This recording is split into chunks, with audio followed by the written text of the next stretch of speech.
I am absolutely thrilled to have you here today, because in this explainer, we're going to tackle something almost all of us have dealt with at some point, but, well, very few of us truly understand. We're going to demystify our own common respiratory anatomy, figure out what actually goes wrong when we get all stuffed up, and look closely at one of the most effective modern treatments available to fix it. We are diving straight into the fascinating world inside your head, specifically focusing on endoscopic sinus surgery. Ever felt like your nose is just permanently blocked? Seriously, I want you to really reflect on that universal, deeply frustrating feeling for a second. You know the exact one. Your head literally feels like a bowling ball, there's that dull ache right behind your eyes, and no matter how hard you blow your nose, nothing happens. It is a deep, unyielding congestion that makes it hard to sleep, hard to think, and honestly, hard to even taste your food. It's totally miserable. But what is actually happening physically inside your face when you feel that way? Well, to understand the problem and the medical solution, we first need to understand the machinery. So let's start with section 1, meet your paranasal sinuses. Okay, let's dive into this and take a look at the baseline anatomy of our facial structure. We're going to meet the hidden cavities right behind your face. To put it simply, think of your head as having its own intricate plumbing and ventilation system. Your paranasal sinuses are these incredible air-filled spaces nestled right within the bones around your nose, cheeks, and forehead. And they aren't just empty voids, right? They're an active part of your respiratory system.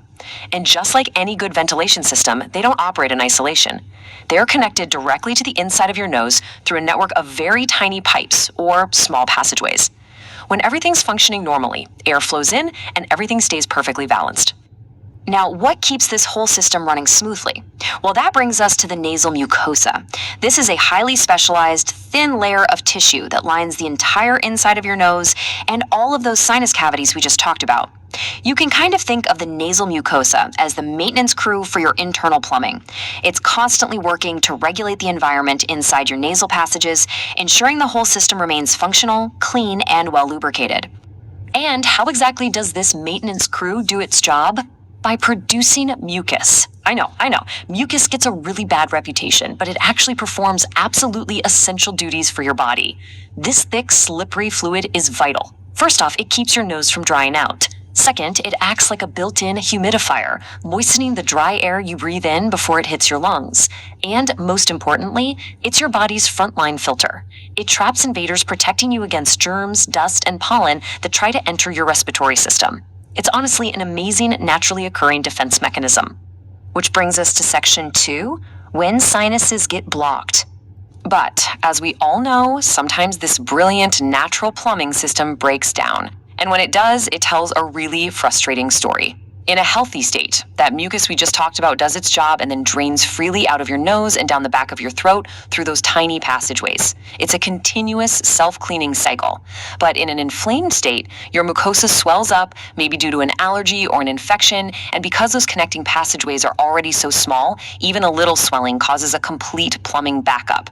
The passageways become blocked and all that mucus gets trapped right inside your sinus cavities with nowhere to go. That trapped fluid creates pressure, and that is exactly where that bowling ball feeling in your head comes from. Now, what is really critical here is the timeline. 3 months. We all get colds, right? And we all get temporarily stuffed up. That's totally normal. But 3 months is the critical time threshold where temporary congestion actually escalates into a major clinical issue. If you cross that 3-month mark, you are dealing with what medical professionals call chronic sinusitis. This isn't just a lingering cold. It's a specific condition diagnosed when your sinuses remain blocked and mucus is trapped continuously for more than 3 months. At this point, the natural drainage system has fundamentally failed. The inflammation is locked in, and it's highly unlikely to resolve on its own. This is the exact clinical problem that eventually requires professional medical intervention. Moving on to section 3. The endoscopic surgery solution. So what do we do when our anatomy leaves us trapped in a cycle of endless congestion?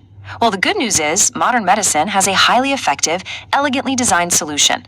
Now, it's important to note that surgery isn't the first line of defense. Usually, your healthcare provider will try standard medications, things like nasal steroids, antibiotics, or allergy treatments, to try and reduce that swelling in the mucosa and get things dreaming again. But if those preliminary treatments fail and you are still suffering from that blockage, well, that's when your provider may advise stepping up to surgery. So the crucial point is understanding exactly what this surgery is.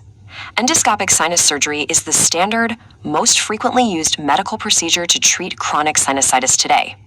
We're going to demystify it right now, because I know the word surgery can sound pretty intimidating, but the mechanics of this procedure are actually quite straightforward and minimally invasive.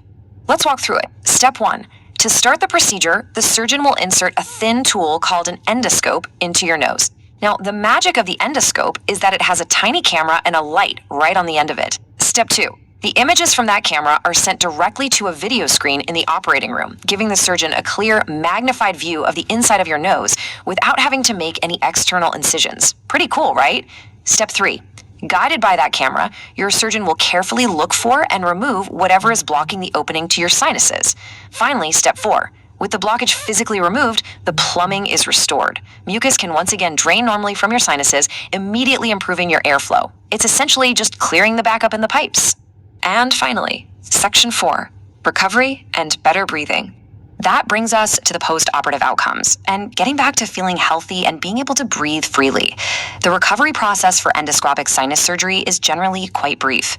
After the procedure, you should expect to have some nasal bandages or light packing for a few days. Your healthcare provider will also ask you to use a saline rinse. This is absolutely vital for recovery. The gentle salt water helps clean out the healing sinuses, keeps the mucosa moist, and helps you bounce back faster. It's a simple routine, but it makes a massive difference.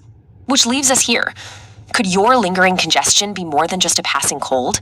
If you've been feeling that deep, blocked up pressure for months on end, it's really time to evaluate your own sinus health.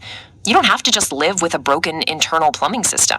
Take proactive steps and talk to your healthcare provider to find out more about endoscopic sinus surgery.